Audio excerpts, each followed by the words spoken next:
Hey quilters, it's Marianne Fontana. How are you today? I'm working on my Lemoyne Star. I just put it up on the long arm a little while ago and I've been working on a pattern. And this actually, some of you may recognize it, I actually did this pattern, I think, and posted it 6 months ago. And obviously I moved, I did a lot of things. But anyway, I'm finally getting to quilt it. And I wanted to share with you the pattern or the design, the long arm quilting design that I decided to use. It's really a lot of fun and easy. So be fearless and try it.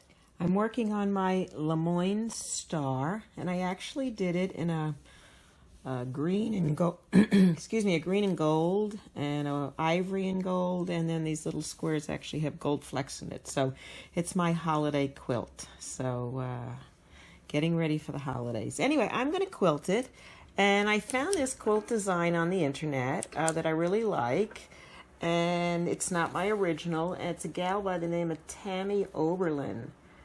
And her website is tkquilting.com, and this is a variation of the design that she has on her website. So I wanted to share that with you, okay? So let's see. I'm going to start in the middle, and what I'm going to do is I'm going to go around and do a swirly design. I'm going to go through all the 8 stars first, and then I'm going to stop, and then I'll go and do the outside section, but I'll stop at that point, okay? So let's go. And I'm going to swirl around and come into the next color. I'm kind of just overlapping a little so it looks like a little petal. And a scoop, and just come over to the other color. Then start in the green, come around, swoop around, and go to the other side. And I'm kind of sewing at a funny angle so you could see it, so my arm is not in the way. Whoop, that one's a little wonky. That's okay. That's why it's called handmade, right? All right, here we go. Oh, got 2 more to go. You know, once you get started, you're going to kind of keep going. But I will caution you, if you ever forget where you are, stop immediately, because all you're going to do is do damage. You're going to be picking out threads forever. Anyway, so the middle's done. I went around all 8. And what I basically did is I went over the one edge and over down and like flipped back around and then came over the edge. And it actually is a fairly easy design to do because you've got your seams and the color changing, and it gives you a guide to actually sew around, which to me it's easy. I'm good at doing loops. If I had to do straight lines, I would probably ruin the quilt. So I try to stick with where I'm somewhat capable.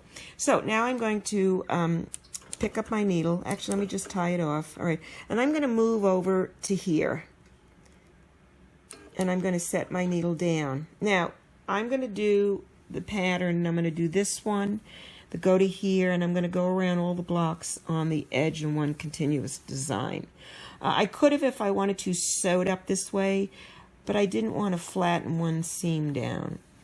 I know, silly, probably nobody had noticed but me. But anyway, I'm going to start, and it's going to be a loop-de-loo, I guess, and the key is coming out, so you could come in and twirl and go around again. And that's actually, I don't know if you could see it, it may be off camera over here, but that is what I'm going to do. So let's try it again. Here we go. Come around, I'm going to do my loop, and scoop all the way around, do another loop, and come back in. Then I'm going to travel up the point and down the point to get to the next starting. Now I'm going to make a heart. Go around, a little in the middle, and back. And I'm just outlining the star because this way I don't have to pick up my needle. You know, I don't have to move. It's a continuous design then if I can do it that way. And I go back in.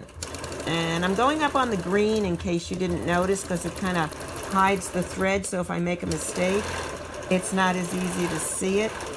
And I always make mistakes. I'm always trying to figure out ways to not have them be so obvious. Oh, that was wonky.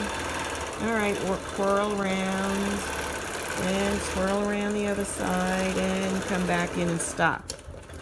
Go up the points and down the points and make my heart. I like this because it's very loopy, and I guess I'm loopy, I don't know, but it's kind of fun.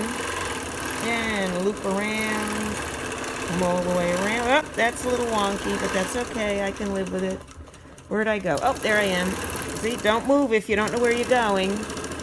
Cardinal rule. All right, heart. And if you don't remember, just talk to yourself. And I'm back where I started. And that is the design. The one that Tammy did was a little more complicated, but I'm not at that point yet. So this is the way I'm going to free motion quilt the rest of the Lemoyne Star. So I hope you enjoyed that, and I hope you try it. It's a really fun pattern. So this is the Lemoyne Star that I just quilted, and there's the pattern. Can you see it? It's a loop, and then a loop, and a loop. Anyway, so that's the way I quilted it, and I put those little burgundy squares, and I just did little circles. And I just outlined the sashing that's 1 inch finished, and these are 1 inch finished squares, and I put the burgundy edge on. And that is, for those of you who want to make it, that is the Lemoyne Star. I use the AccuQuilt 55453 to make this, the Lemoyne Star. And I used an ivory fabric with gold flecks, and then I used this green kind of veiny, sparkly two-tone fabric for the other, and then you could see I used the burgundy. Anyway, I did do it on point, but it is the Lemoyne Star, which gave me all those perfect corners and everything, and then my free motion quilting. And I hope you'd enjoy it. And if you do, please like my page and follow me. There'll be a lot more goodies for me to show you. I do have a blog now as well, which I'm trying to post 2, 3, or 4 times a week, so you could see what else I've been up to. So anyway, have a great day and happy quilting.